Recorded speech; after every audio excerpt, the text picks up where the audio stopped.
Kyle, I'm sure you'll be you're used to this. You'll be killing a little extra time, I imagine, in the pregame show because there's about a 0.0 chance that game actually starts at 2:30 on Saturday. But I'm sure you'll be happy to be down there for yet another quarterfinal. Absolutely. I tell you what, I was going to call Tim tonight and say, we better have something prepared because we might be on air for about 45 minutes to an hour before that game actually faces off. And we had a nice 45-minute delay down at the the ACC tournament and on the Friday night game with Notre Dame, and we went through the scenarios of the RPI and the strength of schedule and everything because we didn't know where Syracuse was at that point down there. And after 45 minutes, we went through, and then the game came back on. And then Sunday, after we beat Duke, Tim in the post-game started. He says, all right, let's talk about, Syracuse and RPI. I said, let's not. I said, we covered all that Friday night for 45 minutes. I said, let's just know this. We came down here on the wrong side of the bubble, and we're coming home hosting, and that's all we need to know. I mean, we did that 4-hour rain delay once at Turf Field 1 down in Kennesaw. I think we're still on the air from that one. It was a decade ago. I remember you and I were both exhausted when that was done. Just totally spent. Like, what are we doing here? What is going on? All right, so, Kyle, I mean, you've seen them all here for the last, 4 decades plus of these games. And Saturday was undoubtedly, I mean, it was a fantastic game. It was a great game. Like, do you rank it up? Like, where do you rank it? Like, is it just in the mix of you've seen 8 million great games, or does this one stand out as a special one? Well, it stands out as special because of as I said Saturday or Sunday, the magic of the JMA Dome, without question. But Tim asked me, have you ever seen anything like this? And I said, yeah. Back in 1983 for the national championship, we were down 12-5 or 12-7 with 5 minutes to go in the third period, and we scored 10 straight goals. And believe me, to that point, Brian, we were playing poorly is the nice way to say it, okay? Pretty much like this past Sunday. And you know what? The funny thing is I had a buddy call me up and he said, Kyle, you were trying to be positive, but boy, at halftime, but boy, the tone in your voice. I said, well, you know something? I said, the Syracuse fans know if we're playing well or not. The people that go know if we're playing well or not. And we were not playing well, and there's nothing more to say about it than that. I mean, we couldn't throw the ball from me to the wall away without turning it over, and we got caught in their ride. Their ride is sensational. And I'll be honest with you, Brian, if they had a face-off man that could win 50% of the face-off, they'd be really good. They'd probably be the favorite to win the national championship. That team is very, very good. Yeah, they're just missing the one extremely key part of having the ball, which John Mullen has done so well for the Orange. And, Kyle, I was struck. I had you and Tim going on the TK app while I was cleaning up the yard on Sunday. It's the fourth quarter. And once that penalty on Joey happened, right, like the crowd got up. And they didn't sit down the rest of the game. Like we know the Cuse Lacrosse crowds are great, and there have been bigger crowds and all that. I don't quite remember anything like exactly that, like where the crowd got up and never once sat down for. It must have been a half an hour of real time.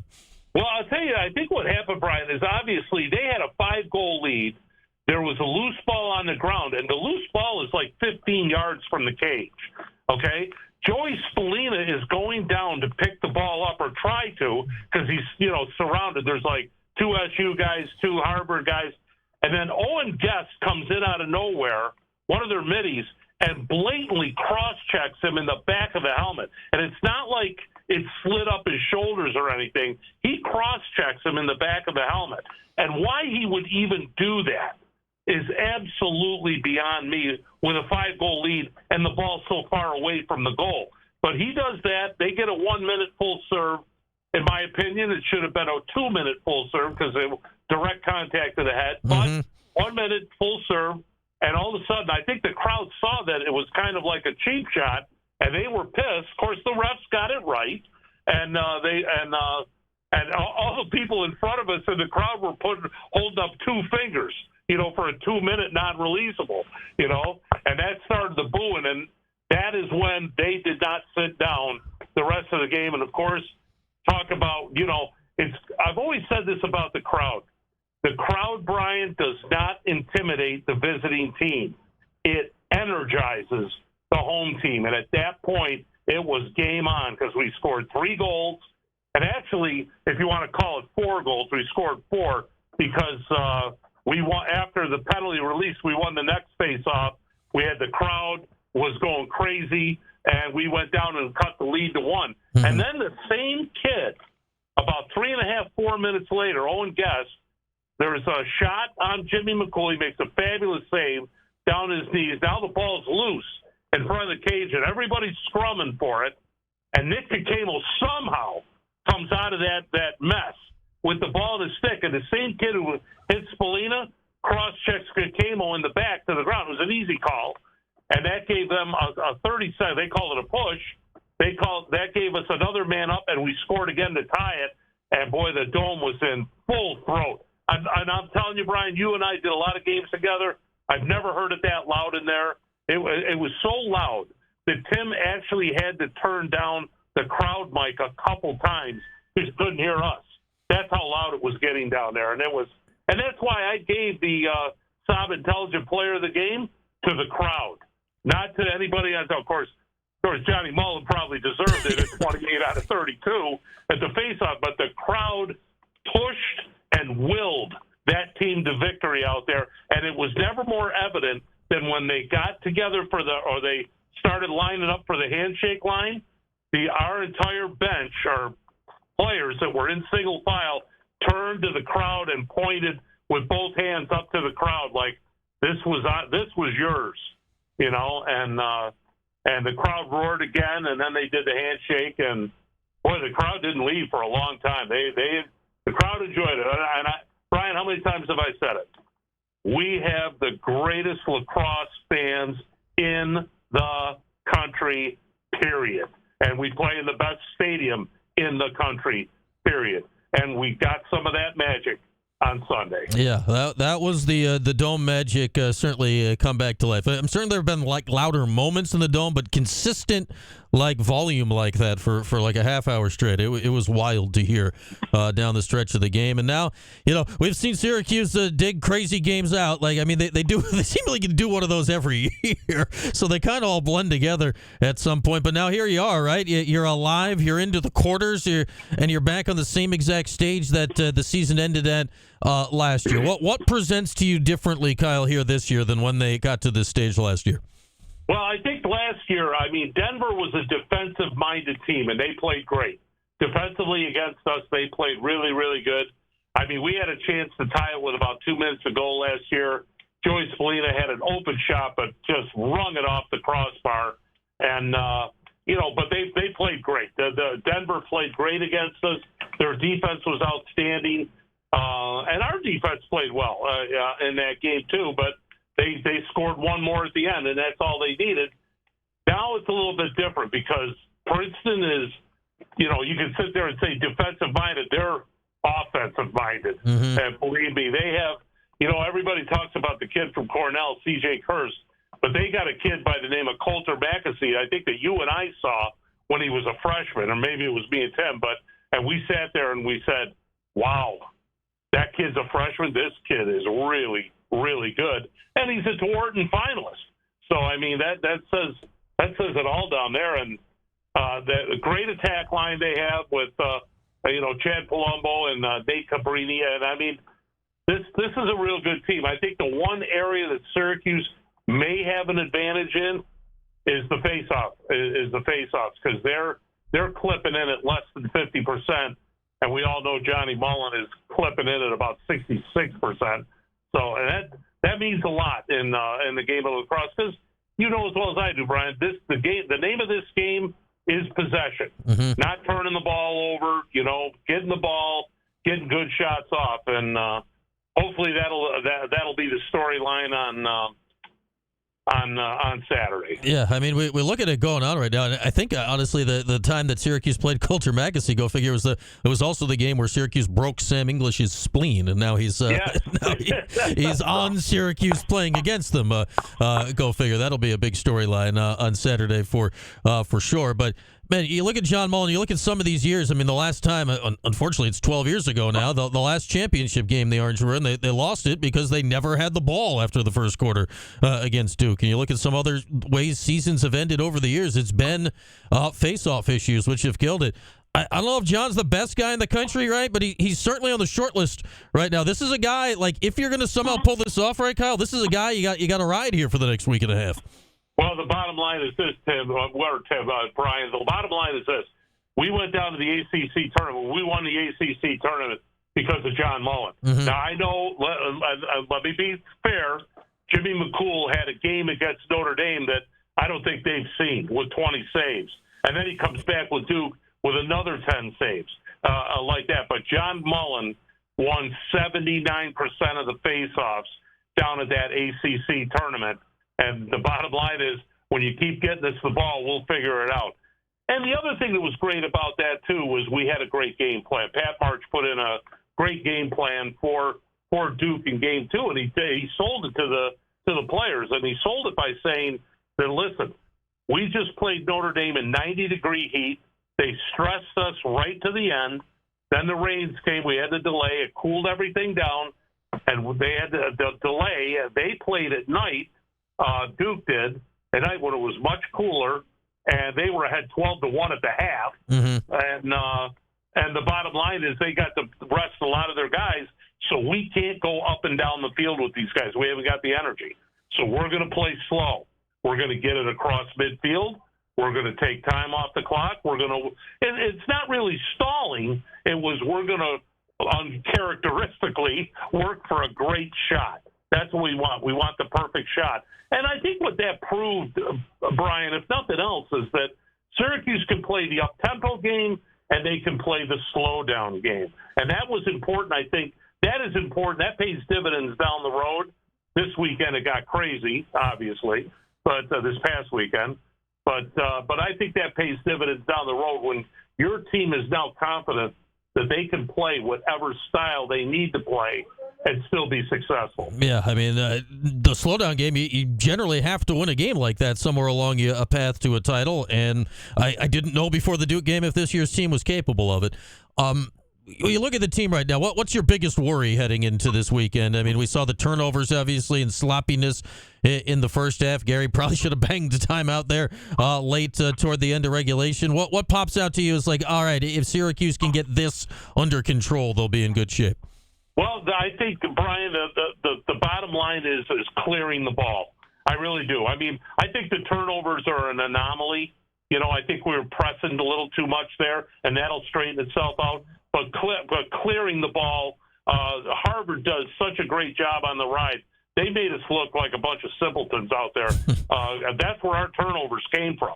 Because, you know, I'm not really worried about the face-off X. I mean, push comes to shove. I think Johnny is at least at 50%, if not better. And turnovers will work themselves out. But we were horrible clearing the ball. We had most of our turnovers clearing the ball. Now, for the people who wonder what we're talking about, your goalie makes the save or you come up with a turnover in your defensive end. Clearing the ball is getting it across midfield and into your attacking end. And we couldn't do it. I mean, we just had a tough time. And credit Harvard for that, too, by the way. They got a good scheme where they take angles towards the sideline to use that sideline as another defender. Keep pushing you that way. So they're very good on the clear. And that makes sense, too. Jerry Byrne, the head coach at Harvard, was, you know, the defensive coordinator at Notre Dame for a long, long time. So that makes sense that he would have that type of scheme set up this year. So I think if Syracuse, and believe me, Brian, a lot of people say, why doesn't Syracuse work on the ride? They work on the ride all the time. I go out to practice and watch it. You know, it's just some teams execute it better than your own team in practice can.